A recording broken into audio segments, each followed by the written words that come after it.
နှလုံးသွေးကြောကျဉ်းတယ်ဆိုတာနှလုံးစီကိုသွေးပို့ပေးတဲ့သွေးကြောလေးတွေထဲမှာအဆီခဲတွေပိတ်ပြီးသွေးစီးဆင်းမှုနည်းသွားတာကိုခေါ်တာပါရင်ဘတ်အောင်ခြင်းဒန်ကျင်းနဲ့ရင်ဘတ်ပေါ်မှာအလေးပင်ကြီးနဲ့ဖိထားသလိုခံစားရတာရင်ဘတ်အလဲတဲ့ကတင်းကျပ်နေတာလက်မောင်းနဲ့ပခုံးနာခြင်းမှုကဘယ်ဘက်လက်မောင်းပခုံးမေယိုဒါမှမဟုတ်ကြောကုန်းဘက်ကိုပြန့်သွားတတ်ပါတယ်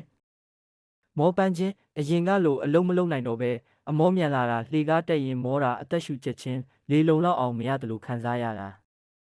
ဘာလို့သွေးကြောတွေကျဉ်းလာရတာလဲအဆီများခြင်း high cholesterol သွေးထဲမှာအဆီဓာတ်များတဲ့အခါသွေးကြောနံရံမှာအနေထိုင်ပြီးကျဉ်းလာပါတယ်သွေးတိုးနဲ့စီးချိုဒီယောဂတွေကသွေးကြောနံရံတွေကိုဒဏ်ရာရစေပြီးအဆီဖုံးဖို့ပိုးလွယ်စေပါတယ်ဆေးလိပ်တောက်ခြင်းဆေးလိပ်မှာပါတဲ့ဓာတ်ပစ္စည်းတွေကသွေးကြောတွေကိုဓာတ်ရိုက်ပျက်စီးစေပါတယ်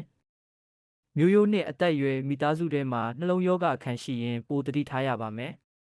ယောဂဖြစ်လာရင်ကြောက်စရာမလိုပါဘူးဆေးပညာအရကုသလို့ရပါတယ်ဆေးဝါးဖြစ်ကုသခြင်းသွေးကြဆေးအဆီကြဆေးနဲ့သွေးကျဲဆေးတွေကိုဆရာဝန်ညွှန်ကြားချက်အတိုင်းတောက်ရပါမယ်စတန့်ထည့်ခြင်းဖြစ်ကျင်းနေတဲ့သွေးကြောတွေကိုပိုက်ထည့်ပြီးပြန်ချက်ပေးတဲ့နည်းလမ်းမှာ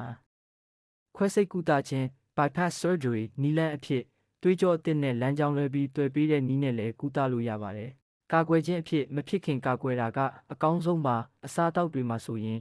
အနံနဲ့အဆီလျှော့စားပါဟင်းသီးဟင်းရွက်နဲ့အမြင့်တက်များတာတွေစားပါကိုလက်လှုပ်ရှားမှုကိုတစ်နေ့ကိုမိနစ်30ခန့်လမ်းမှန်ရှောက်ပေးပါအလေးချိန်ထိန်းပါဘိုက်ပူတာနဲ့ကိုအလေးချိန်များတာကနှလုံးကိုဝင်ပြီးစေပါတယ်စိတ်ဖိစီးမှုလျှော့ချပါအေးဝဝအိပ်ပါစိတ်ပန်းဖြေပါ